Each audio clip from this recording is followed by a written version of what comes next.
우리나라에서 상당히 쟁점이 되어 있고 왈가왈부 말이 많은 그런 부분 중에 하나입니다. 몇 년 전만 해도 불과 몇 년 전만 해도 그렇게 표면적으로 드러내고 이제 이야기할 수 없는 부분들이었는데 한 10여 년 된 것 같아요.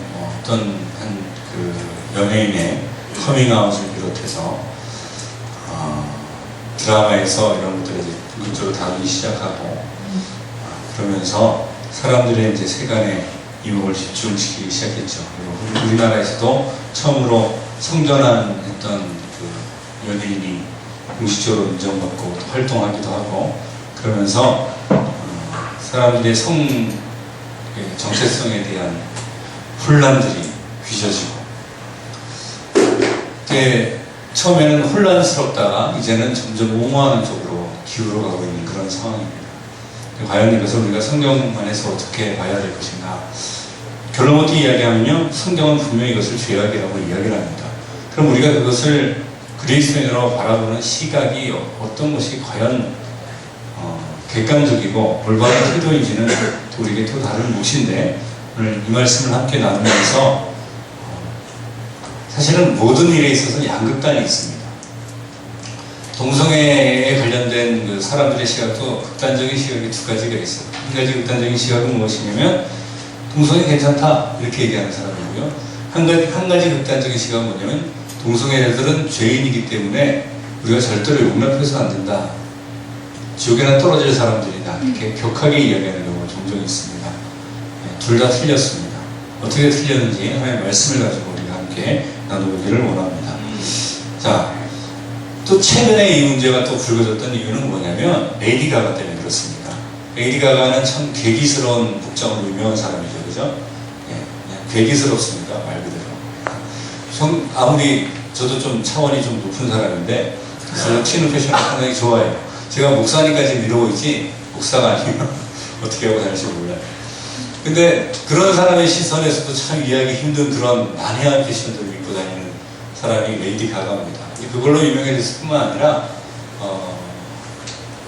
이분은 원래 남자였었다 뭐 이런 얘기가 이제 있었어요. 자기가 어디서 그렇게 얘기했다 해서 뭐 알고 논쟁도 많았고요. 또 하여튼 말 되게 많습니다. 하여튼 확실한 건 뭐냐면 이분은 자기가 동성애를 이렇게 지지하고 옹호하고 미화시키는 사람 중에 하나입니다. 연예인들 중에서. 특히 최근에 이제 대한민국에서 이제 그 문제가 됐던 것은 우리나라에서 레이디가 콘서트를 한다고 현대카드에서 이제 공식적으로 이야기를 하면서 기독교 일부 단체에서 이것을 극심하게 반대하면서 이 공연을 모르던 사람들도 다 알게 되고 가고 그런 일이 있었습니다. 저는 레이디 가가를 그래서 좋아하지는 않지만요, 레이디 가가만 특별히 위험하다고 생각하지도 않습니다. 좀 튀는 것은 사실이지만 사실 대중문화에 대한 우리 시선은 레이디 가가뿐만 아니라 그리스도인의 시각으로 봐야 될 여러 가지 면들이 있기 때문에 이것은 나중에 특별히 다루기를 원하고요. 하여튼 여기서 이야기하고자 하는 것은 뭐냐면 레이디 가가 이 사람 때문에 한국 사람들이 동성애에 대한 특별한 어떤 관심들을 최근에 갖게 되면서 여러 가지 이슈들이 막 터져나오기 시작했었어요. 그래가지고 어떤 목사는 여자 목사님인데 나와서 성경에서 동성애를 죄라고 이야기한 적이 없다라고 이야기하는 그런 루틴도 있었고요. 최근에는 드라마나 이런 데서 동성애를 상당히 미화하면서 아름다운 것으로 그리는 그런 모습들이 있어서 아 저런 게 동성애인가 보다라고 이야기하는 일들이 있었습니다. 그에 반면에 동성애에 자기가 동성애자였다가 그리스도 안에서 회복되고 나서 동성애에 대한 그 실상을 낱낱이 이렇게 교구하는 사람들도 있었고요. 여러 가지 일들이 있었는데 그것을 다 이야기할 수는 없고 오늘 말씀을 중심으로 해서 하나님께서 이것을 어떻게 다루시고 있는지에 대해서 우리가 한번 생각해 보고자 합니다. 오늘 로마서 1장 26절 본문의 말씀을 보면 이렇게 시작을 합니다. 그들을 부끄러운 욕심에 내버려 두셨으니 라고 이야기를 하고 있습니다. 내버려 두셨다. 이 말이 상당히 충격적인 말입니다. 생각을 해보면 그래요. 그죠? 우리 이제 리더들이 나눔도 있었는데 리더들 중에 누가 이렇게 얘기하더라고요. 하나님이 내버려 두지 않았으면 사람들이 죄를 짓지 않을 거 아닙니까? 라는 그런 의도로 이야기를 하더라고요. 실상 우리가 그렇게 생각할 수 있잖아요. 그죠? 근데 우리가 알아야 될 것은 뭐냐면 내버려 두는 것은요 하나님의 형벌이라는 거예요. 하나님의 죄에 대한 조치 중에 하나입니다. 네. 자, 어떤 사람이 계속 잘못을 하는데 옆에서 이렇게 이야기를 해요. 그러지 말아라. 그것이 잘못된 것이라고. 근데 그것을 들어먹을 건덕지가 전혀 없어요. 그럼 계속 에너지 소비하면서 그만해라고 얘기하겠습니까? 이 마음대로 해봐 라고 이야기를 하겠습니다. 대체로 이 마음대로 해봐라 그래요. 부모님이 자식할 때 그런 조치를 취할 때도 있습니다. 그럴 때는 벌써 뭡니까? 그 자식은 끝난 거예요. 다행히도 하나님의 조치는 여기서 끝나버리진 않습니다. 근데 하나님의 죄에 대한 첫 번째 조치가 이렇게 될 수밖에 없습니다. 아니 이해가 안 가요 아직까지도. 왜 하나님이 그럴 수밖에 없는가? 왜? 여러 가지 이유들을 찾아볼 수 있겠지만 아까도 얘기했지만 하나님의 이 조치는 로마서 1장에서 끝나지 않기 때문에 우리에게 이것이 절망이 아닙니다.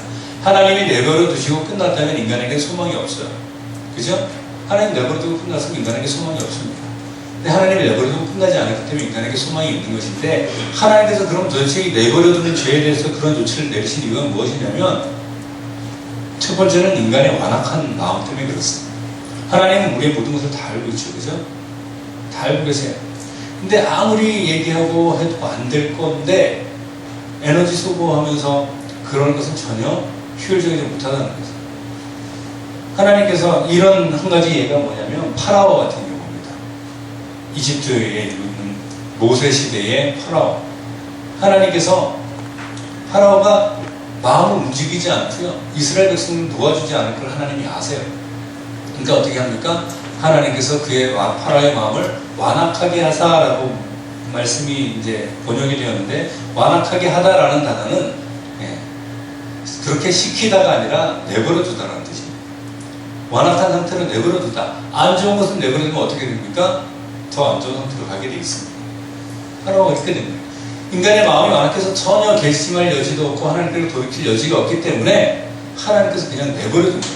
이 내버려 두다는 이야기는 오늘 말씀보다 전에 지난 시간에 전도사님이 우상숭배에 대해서 말씀을 하셨을 텐데 거기부터 시작이 됩니다. 아무리 하나님에 대해서 세상 속에서 하나님을 나타내려고 이런저런 모양으로 다 계시하셨음에도 불구하고 사람 마음에는 뭘 받아들일 생각이 없어요. 하나님을 있다고 인정하고 받아들일 마음이 없으니까 하나님께서 그냥 내버려 두신 거예요. 그렇게 되다 보니까 어떻게 됩니까? 이제 이런 범죄까지 가게 된다는 거죠. 이 우상숭배로부터 시작이 된 이게 인간의 범죄가 그 바로 아랫단계가 음란함이고 그 아랫단계가 여러 가지 도덕적인 범죄들이 그렇게 우리에게 만연하게 되었다는 사실을 하나님께서는 1장을 통해서 보여주시고자 하는 것이죠. 또 왜 그러냐면 그것을 통해서 죄악이 얼마나 처참한 것이라는 것을 하나님께서 보여주기 위함이다. 치료할 때 몸에 이렇게 종기 같은 거 한번 놔보셨어요?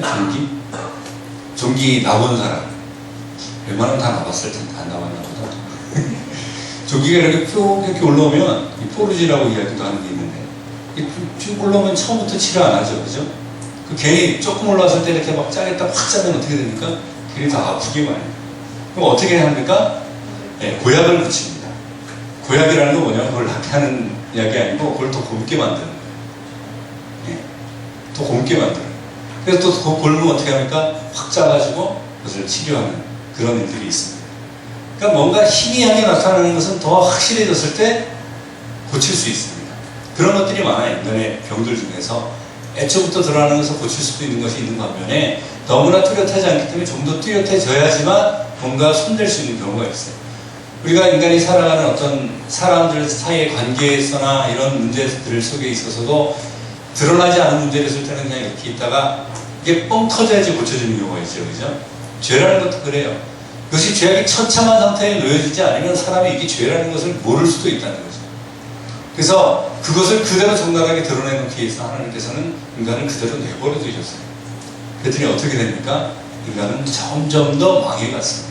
점점 더 악해졌고 지금이 10년 전보다 지금의 사회 상태가 더 선하다고 생각하는 사람 한번 손 들어보세요.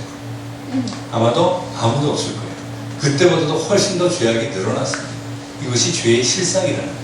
하나님께서 내버려 두시고 관여를 하지 않으시면 인간의 모습은 그렇게 하게 돼 있다는 것이죠. 예. 부끄러운 욕심. 하나님께서는 첫 번째 하나님을 마음에 두지 않으려고 하는 그 마음을 그 사람 그대로 내버려 뒀습니다. 그때 사람들의 마음에 이제 뭐가 생겼냐면 부끄러운 욕심, 예. affection, 욕정, 예.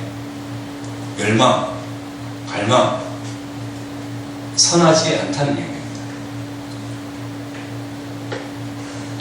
사람의 마음은요 결코 선하지 않아요.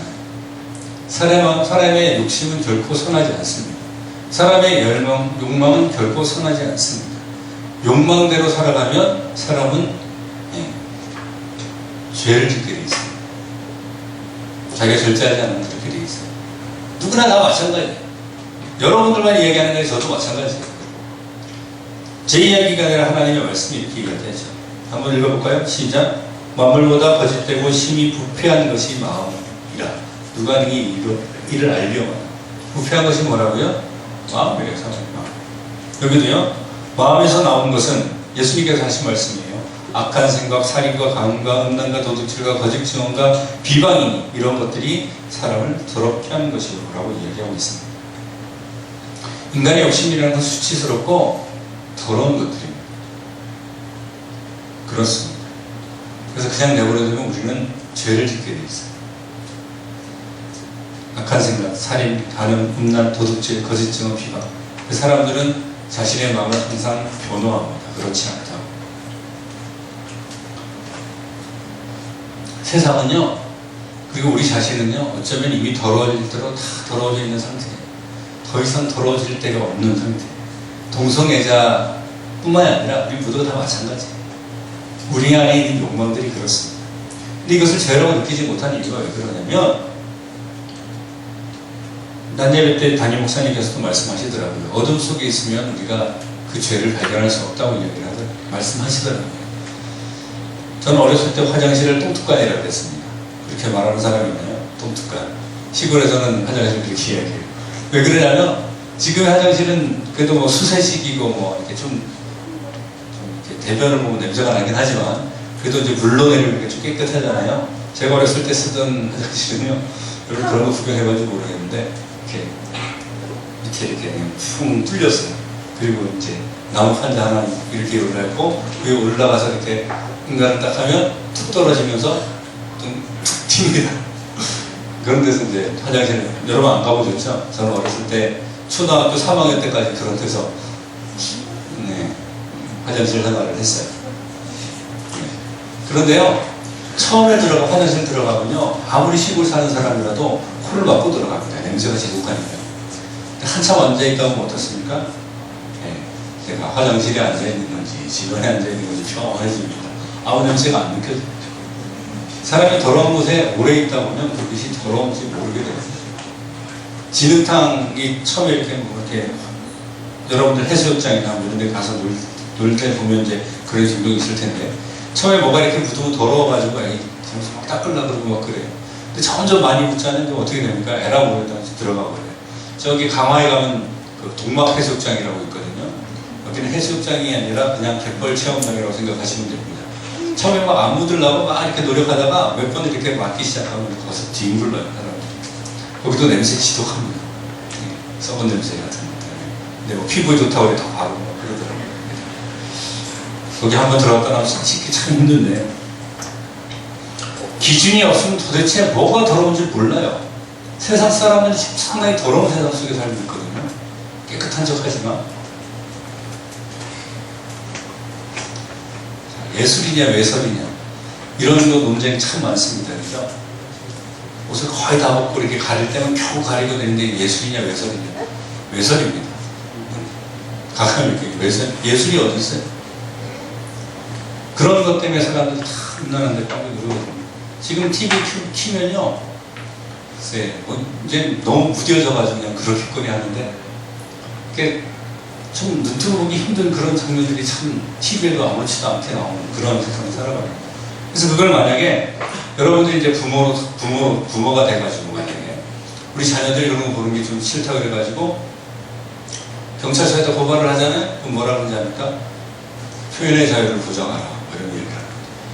실제로 어떤 부모들이 동성애가 나오는 그 드라마가 자녀들한테 안 좋은 영향을 미치겠다 싶어가지고 경찰에 있는지 법원에 있는지 그거를 고소를 했는데 안 통했습니다.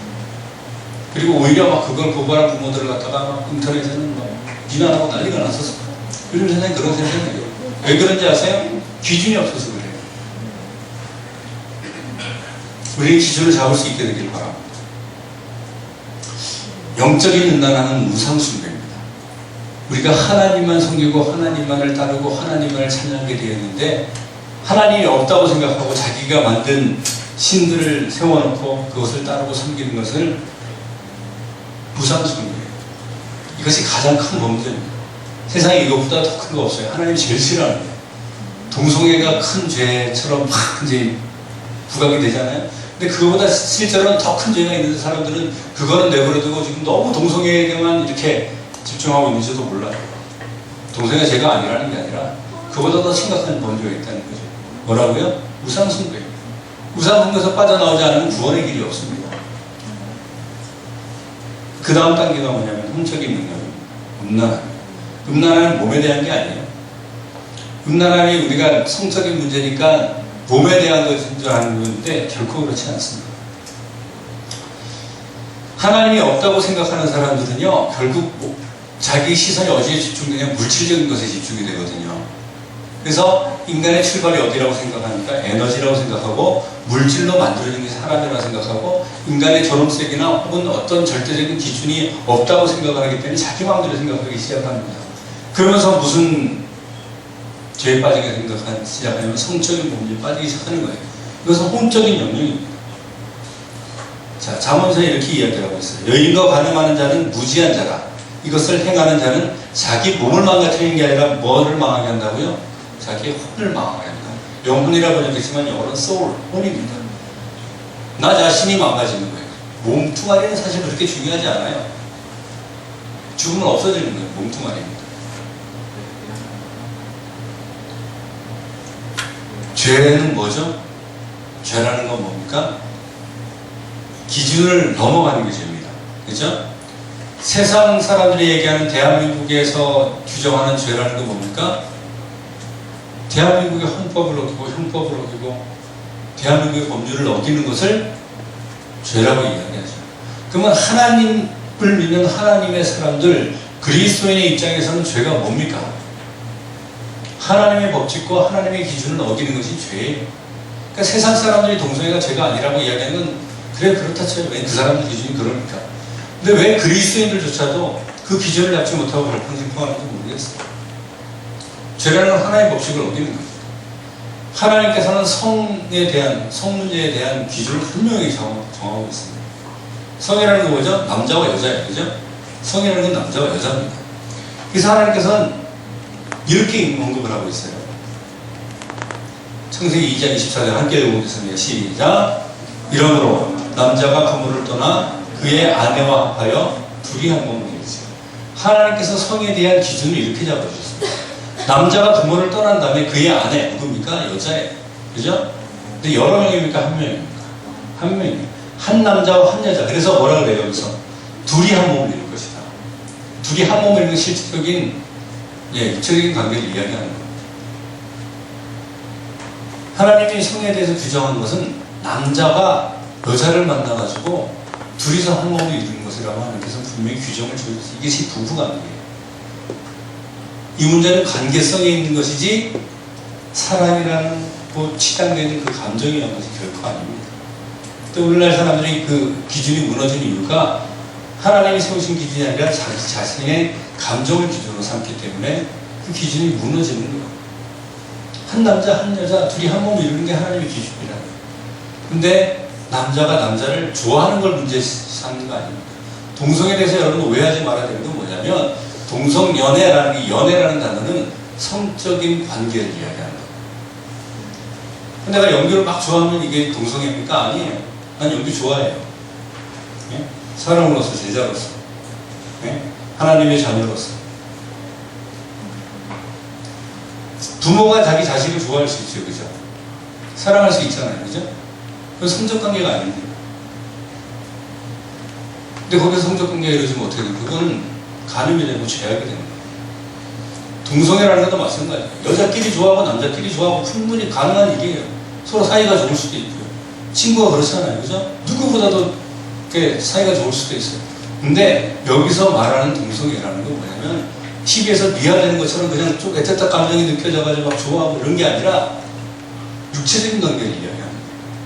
상당히 더러워요. 여러분 생각하는 거. 정말 더럽죠. 표현할 수가 없어요. 내가 지금 이 자리에서 여러분들 앞에서 그것을 표현할 수가 없어요.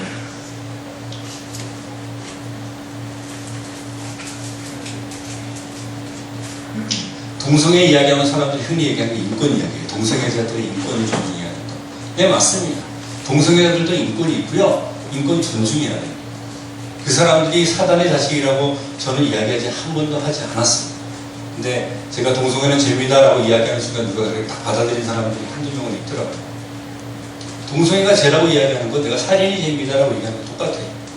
간음이 죄입니다라고 얘기하는 거랑 똑같습니다. 거짓말은 죄입니다라고 얘기하는 거랑 똑같아요. 그럼 내가 거짓말은 죄입니다 얘기했을 때 거짓말쟁이들의 인권을 무시한 겁니까? 아니죠. 인권이라는 건 뭐죠? 사람다울 수 있는 권리를 이야기합니다. 사람이 사람답게 살지 못하면 그것을 사람답게 살 수 있도록 이끌어주고 가르치는 것이 인권을 존중하는 거거든요. 근데 동성애 얘기만 나오면 인권 이야기부터 밀어붙이면서 그 논쟁의 초점을 막 흐트리는 사람들이 있어요. 사단의 속임수입니다. 지금 여기서 우리가 성경 안에서 이야기하고자 하는, 아니 세상 사람도 상관없다니까요. 우리끼리 이야기해요. 이거는 더 중요한 것은. 네? 세상 사람도 기준이 아예 다르기 때문에 그 사람은 어차피 죄 속에 빠져 있습니다. 로마서는 불의로 진리를 붙잡는 사람들이 있거든요. 불의 안에서 아무리 진리 붙잡아봤자 그건 불의에 해당할 수밖에 없습니다. 진리 안에 있는 우리 입장에서는 그건 죄라는 거예요. 동성애 문제는요, 인권의 문제가 아니라 도덕률, 윤리에 대한 문제입니다. 그것이 성경적으로 봤을 때 옳으냐 그르냐의 문제지 그 사람 인권의 문제도 아니에요. 인권 무시 안 합니다. 그 사람들도 인간으로서 존중받을 권리가 있어요. 살인자들에게도 마찬가지잖아요. 똑같은 거예요. 죄가 문제인 것이 그 사람의 문제라고 이야기하는 것이 별거 아니에요. 이렇게 얘기하면 이제 끝이 없어요. 그래서 동성애에 대해서 여러분들이 가질 만한 그런 의문들에 대해서 몇 가지 성경 안에서 이야기를 하면서 오늘 말씀을 끝내고자 하는데, 동성애는 선천적 문제라고 이야기하던데요. 라고 힘들 이야기해요. 그래서 성전환도 하기도 하고 자기는 선천적으로 동성애를 할 수밖에 없게 태어났다라고 이야기를 하더라고요. 그럼 질문을 제가 거꾸로 한번 해보겠습니다. 첫 번째, 사이코패스도 선천적일 수 있습니다. 그죠? 그러면 사이코패스가 선천적이면 사이코패스는 그냥 죄가 아닙니까? 사이코패스는 뭔지 아시죠? 그죠? 네. 사람 죽이고 이런 걸 아무렇지도 않게 생각하는 사람. 이 사람들도 꽤나 선천적인 영향이 많아요. 어떻게 생각하세요? 또 한 가지, 선천적인 나쁜 성향은 죄가 되지 않습니까? 사람은요, 태어날 때부터 나쁜 성향을 가지고 태어나요. 안타깝죠. 모든 사람이 죄를 범하였으면 하나님의 영광을 이루지 못하더니, 이야기가 모든 사람에게 정해져 있다. 사람은 태어날 때부터 죄인으로 태어납니다. 그 사람이 죄인이 아닙니까? 선천적으로 그런 겁니다. 죄는 인간의 원래 본성이에요. 하나님의 순리와 기준에서 벗어났어요. 벌써 죄 때문에. 그렇기 때문에 인간의 구원이 필요한 거죠. 로마서 5장 12절 말씀 한번 읽어보겠습니다. 시작. 그러므로 한 사람으로 말미암아 죄가 세상에 들어오고, 한 사람이 죄로 인해서 모든 세상에 죄가 들어오고, 사람은 태어날 때부터 선천적으로 죄성을 가지고 태어나요. 그래서 가만히 냅두면 어떻게 됩니까? 죄를 지어요. 거짓말하고, 다른 사람 때리고요, 다른 사람 미워하고, 시기하고, 질투하고, 요거 다음에 수도 없이 많은 죄들이 나열되는데, 사람은 태어날 때부터 선천적으로 그렇습니다.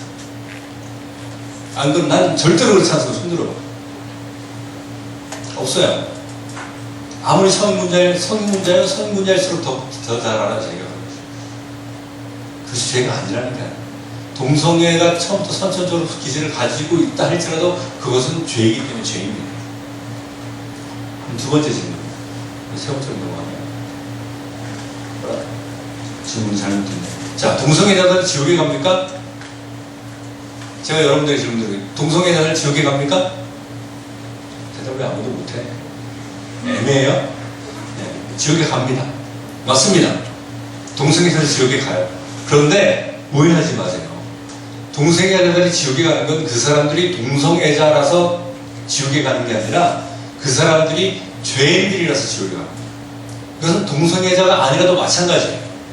근데 어떤 사람은 좀 극단적으로 흘러가지고 동성애자들에 대해서 너는 지옥에 떨어질 것들 이렇게 이야기하는 사람을 분명히 봤습니다. 그 사탄 취급하고 개치 그렇게 이야기하는 사람들 봤어요. 근데 그 사람들은 불쌍한 사람들. 우리는 똑같아요. 우리도 원래 예수님을 알지 못했으면 어디에 가야 됩니까? 지옥에 가야 되는 죄인이에요. 동성애자는 지옥에 가는 거 맞아요. 틀린 이야기 아니에요. 근데 그 사람들이 동성애자라 지옥에 가는 것이 아니라 그 사람들도 죄인이기 때문에 지옥에 가야 돼요. 그럼 이제 문제가 조금씩 풀리기 시작할 거예요. 뒤집혀도. 동성애가 죄입니까? 예, 죄입니다. 동성애는 죄입니다. 분명하게 죄예요. 왜? 성경이 그렇게 이야기하고 있기 때문에. 성경이 지금 이야기 하잖아요. 그죠? 하나님의 순리를 여기로 바꾸어가지고 여자가 여자를 보고 욕정이 부릴 듯하고 여자가 남자에게 욕정이 부릴 듯해가지고 부끄러운 일을 스스로 행해서 뭐 이렇게 나오잖아요. 그죠? 그래서 안 된다는 거예요. 죄라는 거. 성경이 분명히 이야기하고 있는 말이에요.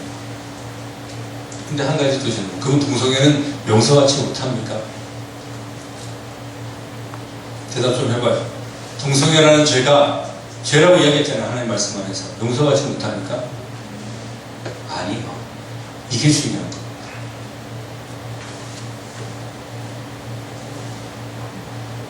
세상에 용서받지 못할 죄라는 건 아무것도 없습니다. 용서받지 못한 죄는 딱 한 가지 있어요. 하나님 믿지 않고 예수님 믿지 않는 죄. 용서를 해주려고 해도 해줄 방법이 없어요. 왜냐하면 예수 그리스도의 죄사함은 그리스도의 피로 되었기 때문에 그리스도를 믿고 영접해야지만 모든 죄가 사함받을 수 있는데 예수 그리스도의 보혈의 안에서는 용서받지 못할 죄가 아무것도 없습니다. 아무리 큰 죄. 여러분 생각하는 그 상상하는 어떤 큰 죄도요 예수님께서 이미 다 용서하셨어요. 할렐루야. 이게 은혜예요. 로마서 1장에서 끝나지 않기 때문에 이것이 소망이라는 거예요. 로마서 1장이 끝나면 우리는 절망이에요. 동성애자뿐만 아니라 모든 사람이 마찬가지죠. 만일 우리가 우리 죄를 자백하면 저는 미쁘시고 의로사 우리 죄를 사하시면 우리를 모든 불의에서 어떻게 하신다? 깨끗해 하신다는 주님의 말씀 믿으시길 바랍니다. 그렇기 때문에요. 당연히 동성애자들은 구원받을 수 있습니까? 없습니까? 있어요. 우리가 알아야 될 건 이겁니다. 정리하겠습니다. 오늘 말씀에서 이렇게 하는 사람들이 동성애에 대해서 참 논쟁들도 많고 이슈도 다양하지만 동성애는 분명히 성경이 말하는 죄야.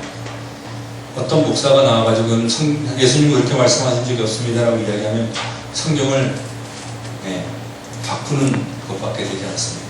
그러나 또 중요한 것이 있죠. 하나님은 그렇기 때문에 인간이 죄인이기 때문에 우리에게 구원을 베풀어 주셨다는 사실을 기억하시길 바랍니다.